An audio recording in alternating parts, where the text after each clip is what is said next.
exploiting. I don't give a fuck. Exploit me, bitch. And I've already been exploited all day. All day. What's up, people? Welcome to another episode of The Red Pill. People are walking away from their jobs in huge numbers. For some, it's the best decision they've ever made. But for others, it could turn out to be the biggest mistake of their lives. Watch the video and let me know what you think in the comment below. I quit a job that I liked to escape my burnout. I enjoyed the nature of the job, but I hated the way I felt doing it. So I thought the only way to escape the overwhelm was to go to an easier job. I just figured all of these high visibility roles came with this inescapable stress, and the only way to have any balance in your life was to do something easier. So I fled out of desperation and overlooked all the red flags, which in my case was a job that would very obviously and quickly bore me. And what do you know? 1 week in, I'm like, why did I do this? I had a shit ton of mundane work. I made it very apparent that I had no boundaries because I was just overcommitting all day long, which meant I was overwhelmed with work I didn't even enjoy. So what's the issue here? The issue was I could escape the job, but I couldn't escape the real problem. The people-pleasing, overcommitting, and addiction to external validation. It was me. I was the problem. And until I fixed that, any job would stress me out. Until I cleared the fears around failing, I would always be over-reliant on behaviors that would burn me out. Why not figure out a way to fix me so that I could actually grow within a career I enjoy? I wanted some challenge. I just needed a way to find some balance. I needed to address the root issue, clear the fears, and establish some boundaries that I could actually stick to. Once I did that, I didn't have to feel like every job overwhelmed me. I was able to thrive in my career without sacrificing my relationships for it. You can have the job and the life. You may just need to find a new way to do it. Exploiting. I don't give a fuck. Exploit me, bitch. And I've already been exploited all day. All day. For nothing. How many? He knows. He made everything. Listen, it started off fine. It's still starting out, friends. I am done. I quit. I quit. Lisa comes and she goes, hey, there's 8 tables waiting. And I go, what the fuck? I turn around. Now there's 8 tables sitting. And I'm like, I already had 11, by the way, in case you wanted to know. I literally grabbed the owner. I said, come here. I said, hey, go fucking sit down right there and don't move. Don't touch anything else. Next thing I know, 5 more tables are sitting down and I can't take it. I literally can't take it. I literally go up to you and I say, I don't fucking care that you're here. You're going to give me 5 minutes whether you like it or not. Thank you. This one table gets up, comes to the kitchen. I've been waiting on my food for over an hour. Grab him, walk into the computer. Do you see how this is? 29 minutes. Sit down and go shut the fuck up. Get out of my face. I'm not doing this. I'm not taking, but not for me. Not for me. Having a nervous breakdown. To everyone. Everyone has got it. Some people left me $3. Some people liked it and left me 30. I don't know how today went. I am never coming back here. I'm standing on business, bitch. I'm done. Oh, it's like 24. Hold on. I quit my job and today I'm having regret. Let's talk about it. Currently on a hot mom walk because I need to clear my head. My house was just infuriating me. Found myself complaining so much this morning, just being super ungrateful, so I needed to just clear my head and get out. I currently work as a PA in the urgent care. My last day is May 28th and I made 6 figures. There's a couple of reasons why I quit. One, because my job was just not fulfilling. Healthcare is not what it used to be. It was draining me, it was burning me out, and the way that the company was running things, I just didn't want to stand by and be part of that. Number 2, I wanted to be home more. Maybe a stay-at-home mom, but just have the flexibility and freedom to be a present mom, because a lot of times I was gone from over 13, 14 hours a day. I'm trying to stay open for something that is maybe per diem or part-time. However, the market in Southern California is super saturated. Also, currently, all the boys are under my health insurance, so by the end of the month, we are not gonna have health insurance. I'm only 1 week into this whole staying at home, although technically I'm not unemployed just yet.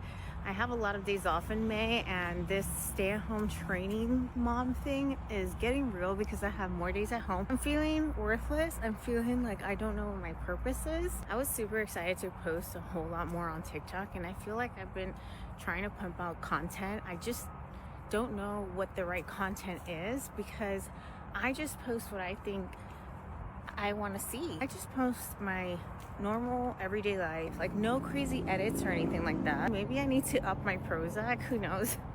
I'm just a realist. Am I gonna be able to keep this up? How Am I going to financially contribute? If it's not financially contribute, then I feel obligated to be at home taking care of all the chores all the time. And like, is that really what I want to do? I don't know. I feel a little lost. So hopefully I find some clarity. Hopefully I find my wheelhouse and what makes me happy. I know that being a mom is my number one priority, but also like taking care of myself is a priority. Taking care of the house is a priority. I do enjoy making content, and hopefully today is just an off day and I feel motivated to share with you all again, and I hope you all enjoy what I post. Here's to hoping to at least have a month of being a stay-at-home mom so I can enjoy my time with my kiddos. All right, bye guys. All right, calling all people pleasers or recovering people pleasers, because I'm crashing out right now because I just quit my job. I just started this job 6 weeks ago and I just could not take it anymore. And so I'm planning on doing my own thing. More on that later.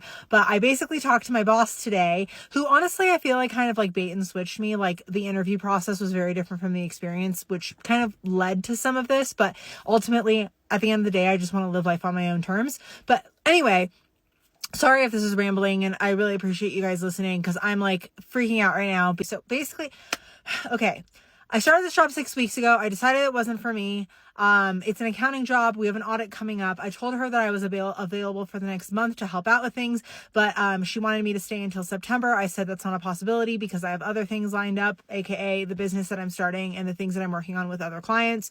And so she said okay in like a very fake way, and like clearly was like pissed off, and I'm interpreting that as being pissed off. And yeah, basically she was like, okay, well that sounds good. And like the conversation was literally like 30 seconds long. Like I was like, so no, like I've resigned from roles before. It was crazy how quickly it was. And I was like, there was just no like additional questions. There was no congratulations. There was none of that. There was like, okay, thank you for letting me know. Please get out of my office. Like, shouldn't say please get out of my office, but she like wanted me to get out of her office. Anyway, the people pleaser in me is freaking out because I don't like not being liked, and I'm trying to work on this, but it's like really, really difficult. And I know that I'm doing the best thing for myself and for my family, but I just am really like, I wasn't a jerk, right? Like I put in a month. It's like over the 2 week period. Like, can somebody just hype me up in the comments and tell me that I'm not a horrible, horrible person? Because I feel like a horrible person because that's what people pleasers do. I hate adulting. I want to tell you a little story about quitting a job too soon. I once took a job that was not the move. By the time I realized that, though, I did what most people do, which is say, no, I haven't been here long enough. I made this decision. I need to stick with it. God forbid I look like a job hopper. So I ignored it until I was super unhappy. Then one day I called my last boss, who was a bit of a mentor to me, and sobbed into the phone. I shouldn't have left. I made a terrible mistake. Thank God we were close and he was lovely because it was real messy. He told me a story about a similar experience though. He had been at a role that he knew wasn't a fit, but he ignored it for longer than he should have because he felt committed to it. His word of advice to me was that sometimes you just know. So I cut my losses and I moved on, and I'm so thankful I did. All this is to say that hearing from someone who I knew and loved and respected that sometimes it's okay to call it a day gave me so much permission for myself to do the same thing. So if you're watching this right now and you're hoping for it, here it is. I can't tell you what to do.